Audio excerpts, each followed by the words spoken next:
Olá pessoal, voltamos para mais uma videoaula de psicologia e hoje vamos falar sobre mais uma função psicológica superior. Vamos esclarecer um pouco mais a respeito da atenção, que vem a ser esse fenômeno psíquico, esse processo psicológico superior e quais suas principais características, tá certo? Então vamos falar sobre a atenção. O que vem a ser esse processo psicológico? A atenção, segundo a psicologia cognitiva, envolve esforço, concentração, interesse e focalização. É uma atitude psicológica através da qual concentramos a nossa atividade psíquica sobre objetos ou fenômenos específicos. Como assim? Essa função psicológica envolve esforço, concentração, interesse e focalização, ou seja, nós precisamos nos concentrar.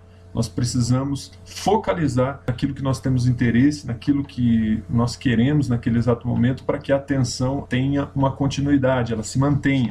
Então, é necessário um esforço para que a atenção seja atingida. É uma atitude psíquica, que envolve todo esse processo de concentração. Como sempre, nós começamos com a Lígia Márcia Martins, essa autora da psicologia histórico-cultural. Portanto, a Lígia Márcia Martins esclarece que a atenção é uma função de importância psicológica ímpar, da qual dependem em alto grau outras funções psicológicas. Ela fala que da atenção depende a qualidade da percepção e a organização do comportamento, ou seja, nosso comportamento é em grande parte direcionado em função da atenção. Quando nós mantemos a atenção num determinado objeto, nosso comportamento está se direcionando em função daquele objeto. Altera o nosso comportamento, ela modifica, ajuda e auxilia nos processos comportamentais e também ajuda na qualidade perceptiva. Como assim? Atenção e percepção operam em íntima unidade. Não tem como você separar atenção de percepção, porque elas atuam em íntima unidade. A percepção necessariamente depende da atenção, e da mesma maneira a atenção depende da percepção. Como assim?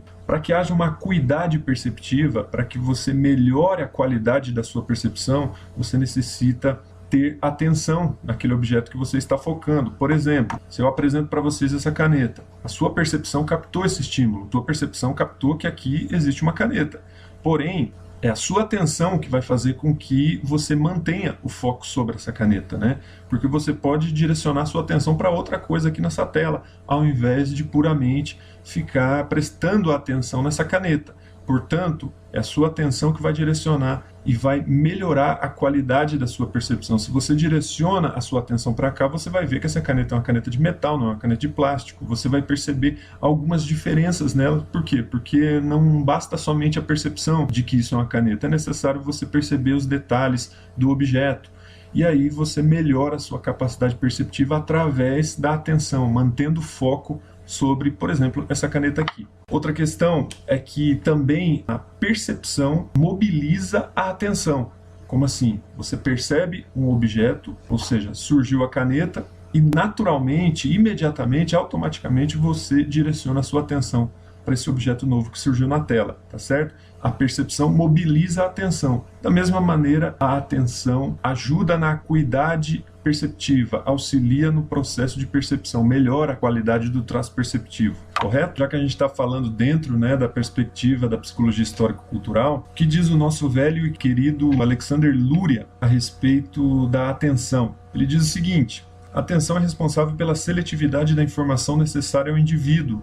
O que ele quer dizer com isso? No nosso dia a dia a gente tem uma riqueza muito grande de estímulos, uma riqueza muito grande de informações. E a informação necessária a cada um de nós é que nós manteremos o foco, ou seja, nossa atenção direciona o foco dentre as informações presentes no ambiente. Nossa atenção direciona para aquilo que é mais necessário para a gente. Ela tem essa capacidade, ela nos dá essa capacidade de direcionar o nosso foco para aquilo que é mais importante para cada um de nós. Isso é atenção. Além disso, ele diz aqui também que ela é responsável por assegurar a seleção entre os estímulos na mente consciente, ou seja, envolve uma outra função psicológica superior, que é a consciência. E aí a gente vê a plasticidade, quanto essa função psicológica atua na presença de outras funções psíquicas, porque ela nunca atua sozinha, ela sempre precisa do contato com outras funções psicológicas, no caso aqui da consciência. E ele fala também que é responsável pela direção e controle dos processos perceptivos, motores e racionais. Nós já falamos sobre isso, sobre a questão da direção e controle dos processos perceptivos,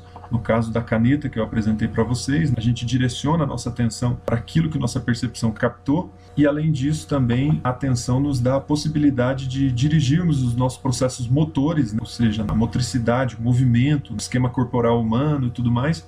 E a atenção também é responsável pela direção dos nossos processos racionais. Ela é capaz de direcionar o nosso raciocínio, a nossa razão. Por que eu, por exemplo, não estou falando de outros processos psíquicos e sim da atenção? Porque esse é o foco, esse é o objetivo dessa aula. Por que eu não estou contando piada aqui? Por que eu não estou falando de futebol? Por que eu não estou falando de outras coisas aqui? Exatamente porque existe um foco.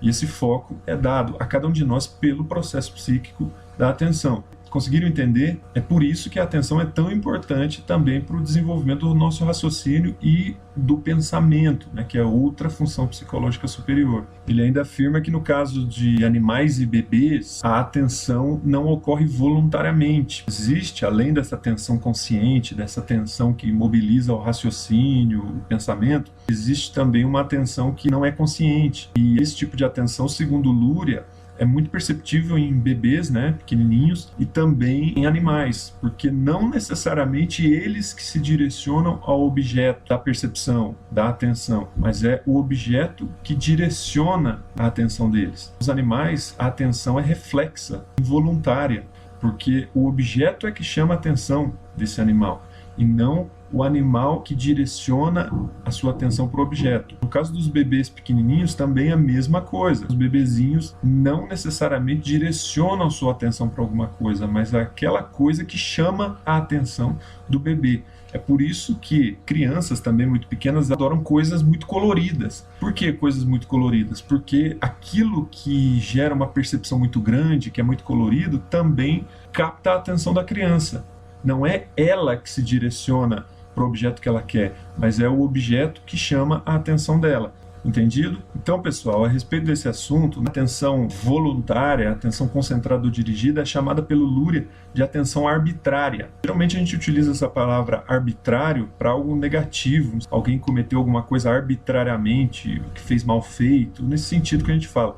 Porém, aqui para o Luria o sentido é diferente. Arbitrário tem o sentido de arbítrio, de vontade, de desejo. Então, a atenção voluntária é a atenção arbitrária que move o nosso arbítrio, o nosso desejo, a nossa intenção. Já a atenção involuntária resulta de processos sensório-perceptivos que captam a atenção, como eu falei no exemplo dos animais e dos bebês pequenos. E esse tipo de atenção acontece de maneira automática, ao contrário da atenção voluntária, da atenção concentrada ou dirigida. A atenção concentrada, voluntária, dirigida, depende de esforço mental, depende do indivíduo manter o foco sobre aquele objeto ou fenômeno específico. Por isso que para prestar atenção numa aula, por exemplo, você precisa de foco, você precisa manter sua atenção sobre o professor e sobre aquilo que ele está trazendo, sobre aquilo que ele está falando.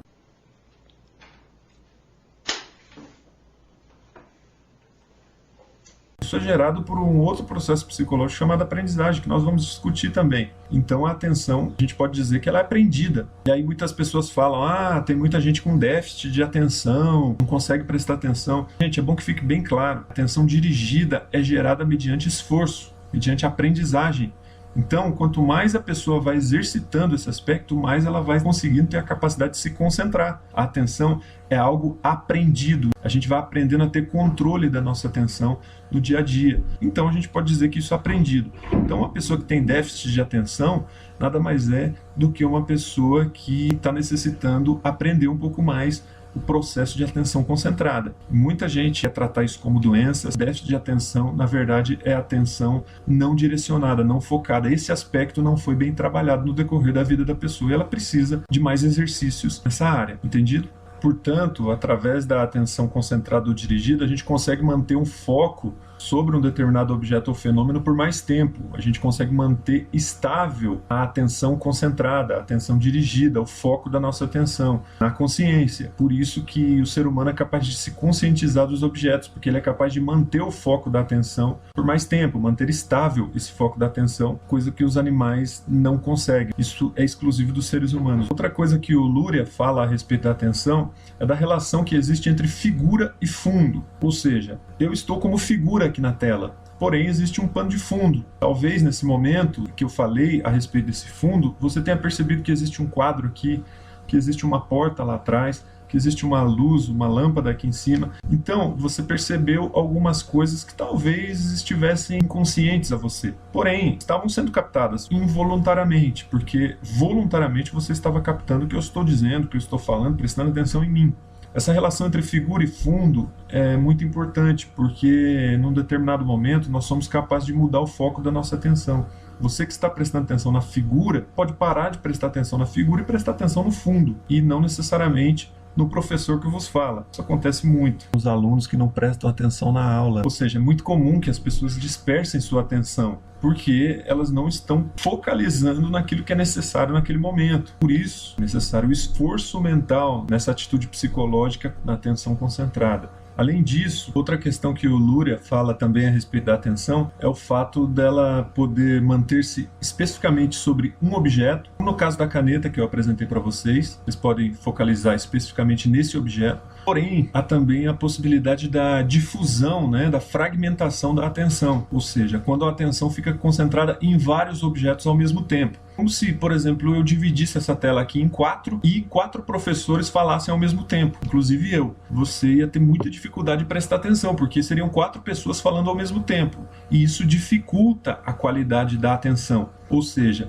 quanto mais estímulos você tiver ao mesmo tempo sendo gerados, mais dificuldade você vai ter em manter a sua atenção sobre aquele objeto, fenômeno ou situação específica. Isso quer dizer o quê? Que quanto mais fragmentada a atenção estiver, menor será a qualidade dessa atenção. E quanto mais concentrado em um objeto ou situação específica, maior vai ser a qualidade de sua atenção. Por isso que é muito importante vocês, alunos, prestarem muita atenção na hora que o professor estiver falando. A atenção, quanto mais fragmentada, menor é a sua qualidade. Não ficarem prestando atenção em WhatsApp, Facebook, porque ela fica dividida entre várias coisas e você acaba não conseguindo captar nada com muita qualidade. Dizem que os homens têm menor capacidade de dividir sua atenção, que as mulheres têm um pouquinho mais. O Luria chama isso, essa atenção fragmentada, de volume de estímulos. Quanto maior o volume de estímulos, menor vai ser sua capacidade de manter a atenção. E quanto menor for o volume de estímulos, maior vai ser sua capacidade de manter a atenção naquela situação específica.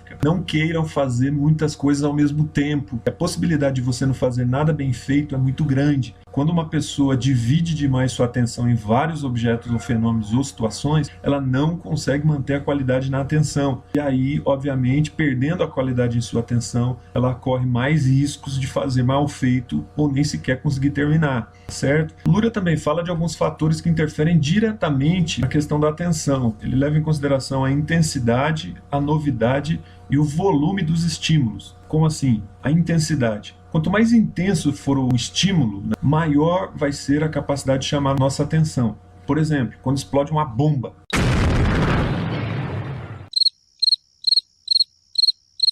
A gente escuta esse barulho, isso chama muito nossa atenção, porque é muito perceptível.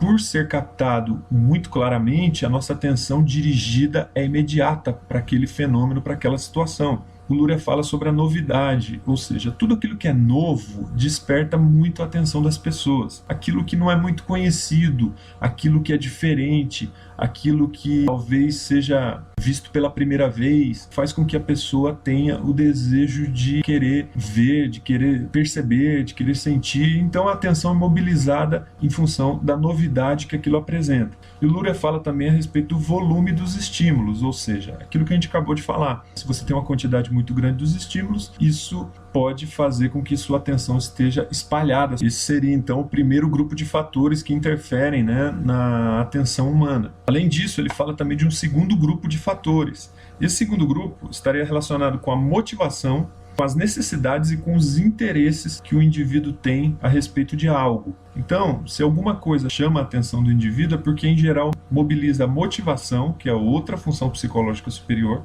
as necessidades e os interesses. Se você tem muita necessidade de fazer alguma coisa, você, por exemplo, tem uma prova chegando, isso naturalmente vai chamar a sua atenção.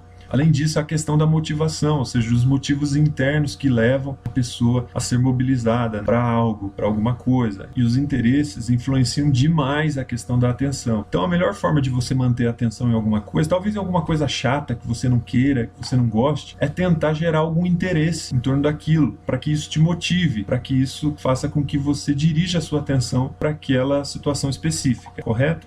Outro autor que também fala sobre esse processo psicológico cognitivo é o Leontiev, que escreveu junto com Smirnov e outros autores, né, um livro chamado Psicologia, né, que trata de várias funções psicológicas cognitivas. Eles explicam que para a qualidade da atenção tem uma grande importância a significação da tarefa e de sua execução. Então a tarefa que o indivíduo realiza, a atividade do sujeito, tem importância fundamental no desenvolvimento de sua atenção. Eles falam que o lugar que a tarefa ocupa na vida do sujeito, na vida do indivíduo, e o desejo de levar essa tarefa a cabo, terminar essa tarefa, é fundamental para que a atenção seja concentrada, dirigida, para que a atenção se mantenha estável. Ou seja, quanto mais interesses, e aí a gente volta à questão dos interesses, quanto mais interesse a pessoa tiver na atividade que ela está desenvolvendo, melhor será a qualidade de sua atenção. A atividade do sujeito desempenha um papel fundamental, segundo Leontiev e Smirnov, para que o indivíduo desempenhe bem aquela tarefa. Então, para esses autores, né, quanto maior for a significação e a importância da tarefa, mais essa tarefa vai chamar a atenção do sujeito para que ele a termine, para que ele a realize com qualidade. Então, gente, é muito natural que as pessoas mantenham a atenção naquilo que elas mais têm interesse, naquilo que elas mais gostam de fazer. É muito engraçado quando a gente encontra pessoas que fazem tarefas que a gente não gosta, mas que elas gostam. Aí a gente fala, como que a pessoa consegue fazer aquilo? Ela faz porque ela tem motivação, ela tem interesse naquilo, algo que para mim e para você não motiva. Para a gente concluir, nós temos que destacar que a psicologia histórico-cultural compreende a atenção como uma função psicológica superior. A atenção que existe no ser humano é superior à dos animais, por isso que ela é uma função psicológica superior. Nos animais a atenção só é involuntária, enquanto que no homem a atenção alcança o patamar de atenção voluntária. E além disso, a atenção está relacionada com a atividade vital humana, com a atividade humana, com a tarefa que o homem realiza, ou seja, com o trabalho. Assim, para terminar, né, a gente cita aqui o Vygotsky, que deixou claro que a atenção diz respeito a um processo complexo que envolve uma trama de várias outras funções psicológicas superiores. Por exemplo, só que nessa aula a gente citou motivação, aprendizagem, consciência, percepção.